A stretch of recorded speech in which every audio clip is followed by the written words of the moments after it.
Mesdames et messieurs, bonjour et bienvenue dans le 6h30 dans Matin Bonheur. La 5e édition du Prix national des droits de l'homme s'est tenue hier jeudi à la primature. Sur initiative du Conseil national des droits de l'homme, le CNDH, à la cérémonie, aura permis de récompenser les sociétés, sinon les organisations de la société civile qui se sont distinguées à travers des approches innovantes auprès des communautés à la base.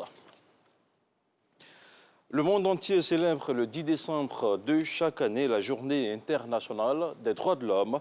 Chez nous, en Côte d'Ivoire, l'anniversaire de la Déclaration universelle des droits humains a été commémoré par le CNDH. Le reportage d'Éric Goré.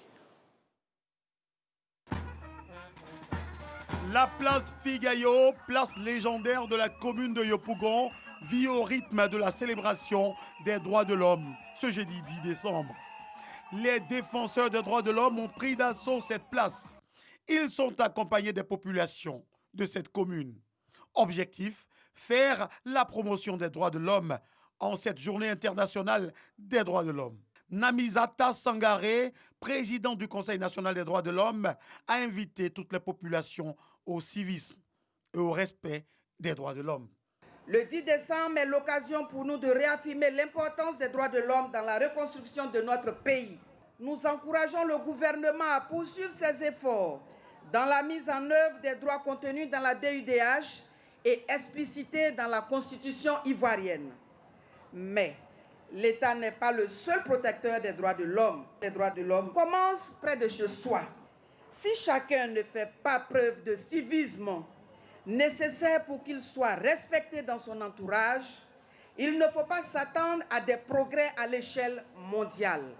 Lui emboîtant le pas, Aimé Zébeyou, secrétaire d'État, représentant le Premier ministre Ahmed Bakayoko, a noté l'engagement du gouvernement de Côte d'Ivoire à œuvrer pour l'amélioration des droits de l'homme en Côte d'Ivoire.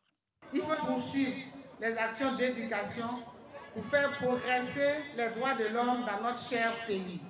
Chacun doit s'imprégner et s'approprier les notions de droits de l'homme pour une meilleure régulation de la vie en société.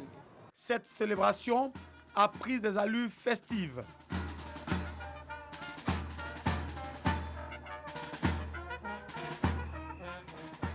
Des stands ont été également installés pour servir de centre d'écoute de fortune, recevant les populations pour les orienter sur la question des droits de l'homme en Côte d'Ivoire.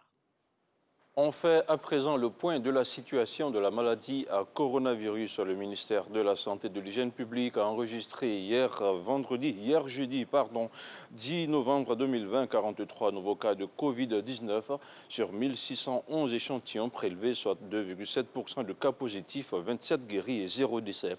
À la date du 10 décembre, la Côte d'Ivoire compte donc 21 590 cas confirmés, dont 21 203 personnes guéries, 133 décès et 254 cas actifs. Le nombre total d'échantillons est de 229 493. Et on continue à parler de la maladie à coronavirus. L'administration du vaccin restera volontaire. Éligible dans le cadre du mécanisme COVAX, la Côte d'Ivoire va recevoir le vaccin du laboratoire Pfizer pour la Covid-19. Les populations vulnérables seront prioritaires et des campagnes de sensibilisation et d'éducation communautaire seront menées avant le lancement de l'opération de vaccination. Pour éclairer l'opinion, le ministre de la Santé et de l'Hygiène publique était devant la presse ce jeudi. Le reportage de Didier Nguesson. En avril 2021, 5 millions de personnes vont bénéficier d'un vaccin contre la COVID-19 en Côte d'Ivoire.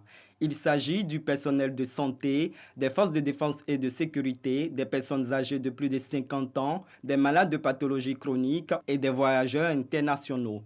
Toutefois, la démarche est volontaire. Le ministre de la Santé et de l'Hygiène publique, Eugène Akaouele, fait le point sur l'état de préparation de la Côte d'Ivoire. Dans le cadre de la préparation à l'utilisation au vaccin dans la lutte contre la COVID-19, la Côte d'Ivoire fait partie des 92 pays qui ont adhéré au mécanisme COVAX. C'est un mécanisme de financement pour accélérer et réserver les vaccins contre la COVID-19 afin de garantir un accès aux pays à faible revenu et à revenu intermédiaire à des vaccins de qualité. Après l'adhésion de la Côte d'Ivoire au COVAX, la Côte d'Ivoire a reçu un chronogramme de transmission des demandes de soutien, une demande d'assistance technique, une demande de vaccins à transmettre au plus tard le 7 décembre et une demande d'équipement de chaînes de froid.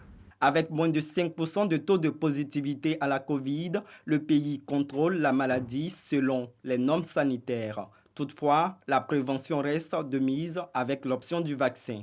Une demande de Gavi nous est parvenue le 3 décembre pour figurer parmi les premiers pays du mécanisme COVAX à bénéficier du vaccin de Pfizer. Cependant, afin de recevoir ces vaccins, la Côte d'Ivoire doit, dans un premier temps, marquer son accord de principe et, dans un second temps, disposer d'une nouvelle chaîne de froid, compte tenu que le vaccin Pfizer se conserve à 70 degrés C.